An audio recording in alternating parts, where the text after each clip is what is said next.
Deus quer fazer coisas novas na sua vida, porque Deus é um Deus de coisas novas. Nós estamos aqui com essa proposta, com esse propósito, com essa finalidade, testemunhar Jesus para esse mundo, mostrar que Jesus é o mesmo ontem, hoje e será o mesmo eternamente.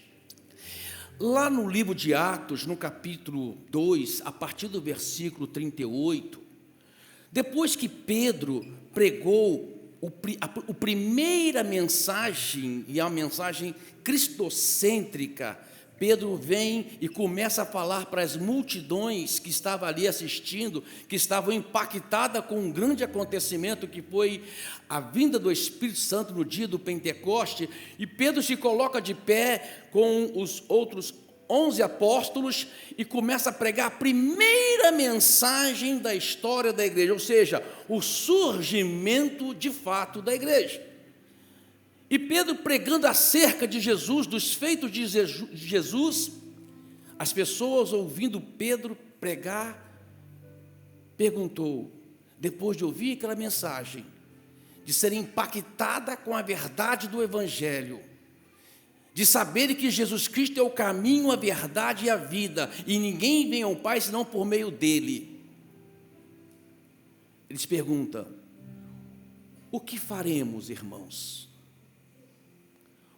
O que faremos? E Pedro dá uma resposta que é uma resposta que mostra de fato quais são os passos que qualquer pessoa, ao ouvir o Evangelho do Senhor Jesus Cristo, ao ouvir a verdade da palavra de Deus, que Jesus Cristo é aquele que deveria vir ao mundo, morrer pelos nossos pecados e ressuscitar ao terceiro dia e ser assunto aos céus e prometer que um dia voltaria para buscar a sua igreja. Toda pessoa que ouviu o Evangelho, as boas novas do Evangelho, e entender que precisam tomar uma atitude, precisa passar por esse processo. Pedro disse, arrependei-vos cada um de vós. Cada um de vós arrependei-vos. E sejam batizados para a remissão dos vossos pecados. Por quê? Porque o batismo é um simbolismo, é uma evidência externa de algo que aconteceu internamente, dentro de você. O batismo é uma evidência, é um ato público, é um ato físico que demonstra uma verdade espiritual, um acontecimento espiritual na sua vida. O batismo significa a sua nova identidade em Cristo Jesus. O batismo aponta para uma nova vida. Eu era desse jeito, agora não sou mais. Eu encontrei a palavra da verdade, eu me arrependi dos meus pecados e agora quero viver uma nova vida com Deus. Arrependei-vos cada um de vós e sejam batizados para a remissão dos vossos pecados. E recebereis o dom do Espírito Santo, porque para vós outros é a promessa, para os que estão perto, para os que estão longe, para quantos o nosso Deus chamar. E a Bíblia diz que naquele dia 3.000 pessoas foram batizadas. No primeira mensagem, 3.000 pessoas foram batizados. Por quê? Porque ouviram a palavra de Deus e deram uma resposta quanto a isso. Ouviram a verdade de Jesus Cristo e prontamente obedeceram. Obedeceram. Amado, se você quer compreender as coisas espirituais, você precisa obedecer. As coisas espirituais não se compreendem pelo intelecto, mas pela obediência. Se uma pessoa quer conhecimento científico ou conhecimento acadêmico, ela vai ter que aguçar sua curiosidade intelectual. Mas se ela quer crescer espiritualmente, conhecer as verdades de Deus para a sua vida, ela tem que passar pelo caminho da obediência. Obediência. Eu ouvi a verdade de Deus e responder a isso. Eu ouvi a palavra de Deus que aponta para um caminho e responder quanto a isso. Se você vê na Bíblia, até os milagres aconteceram por causa da obediência.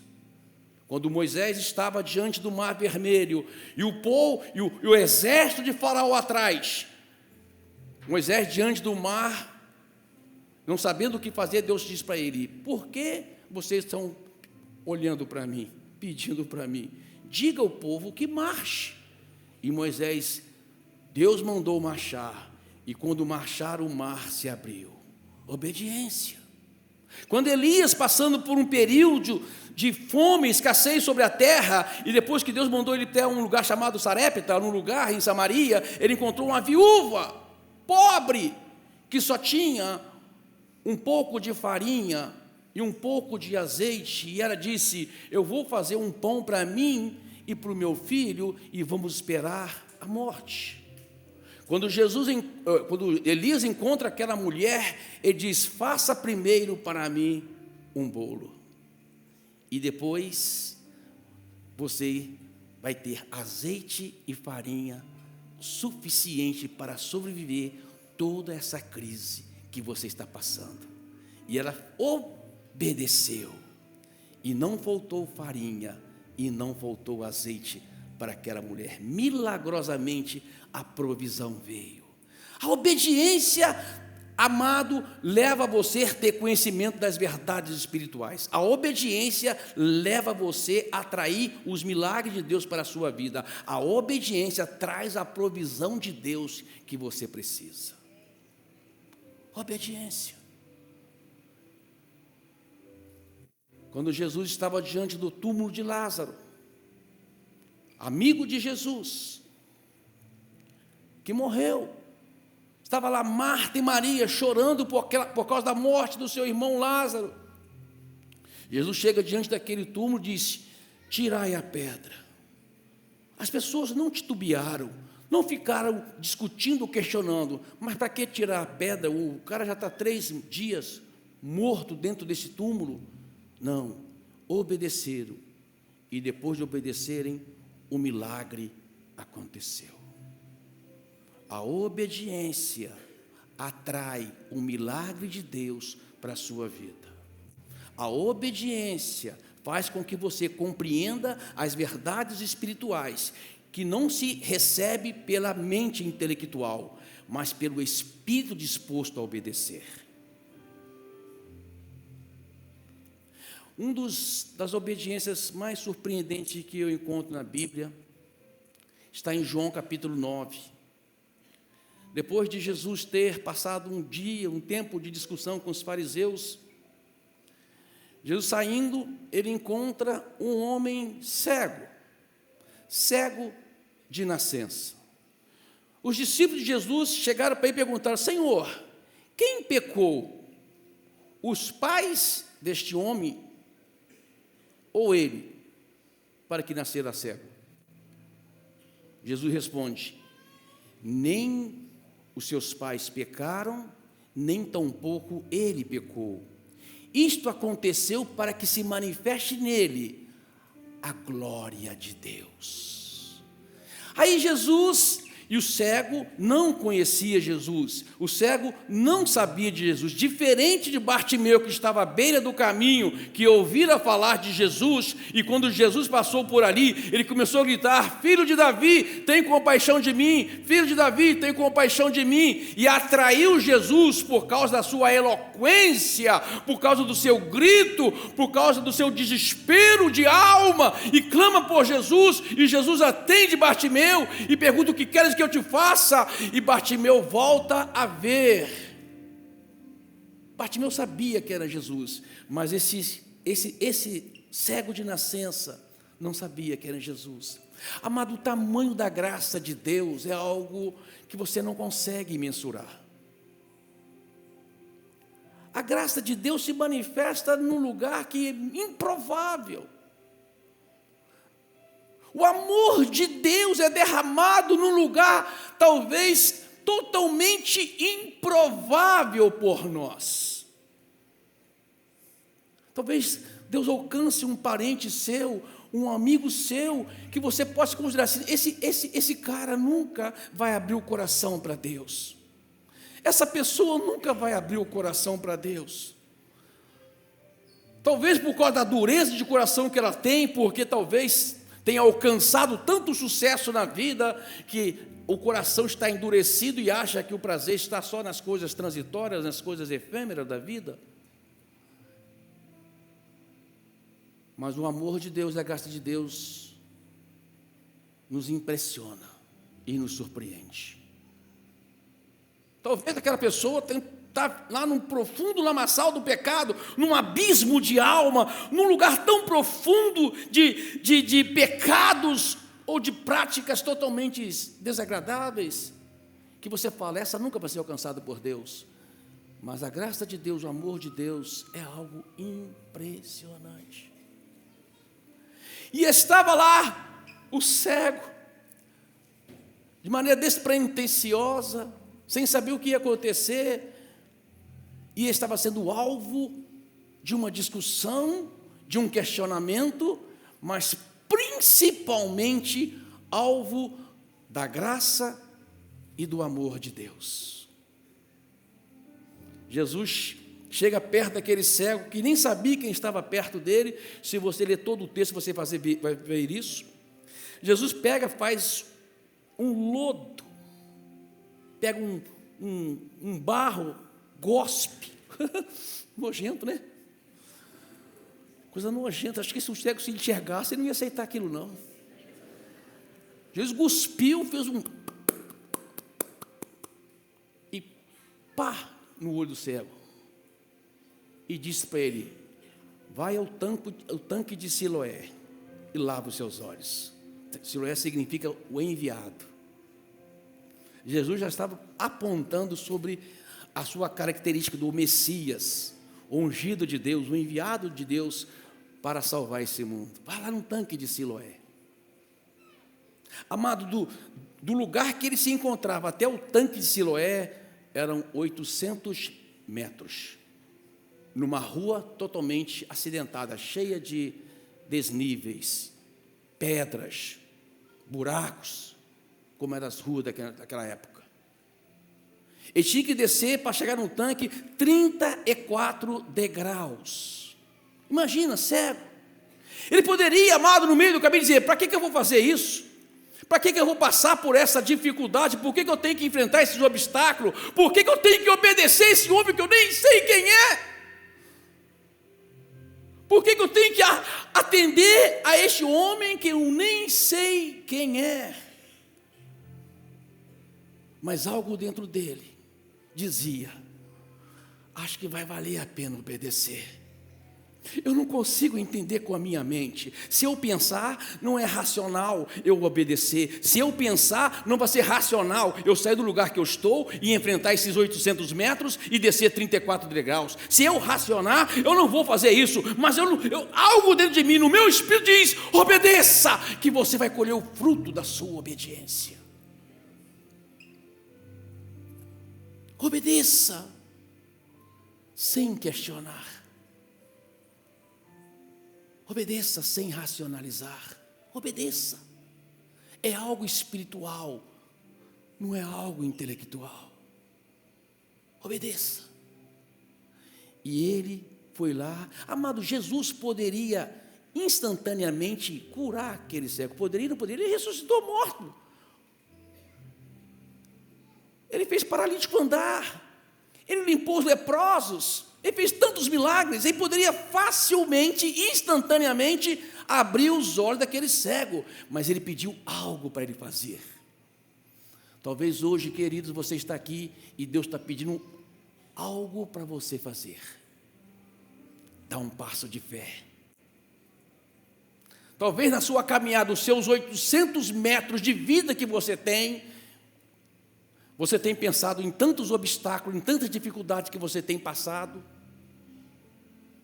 Talvez nessa caminhada até a obediência você tenha perguntado, será que vai dar resultado na minha vida?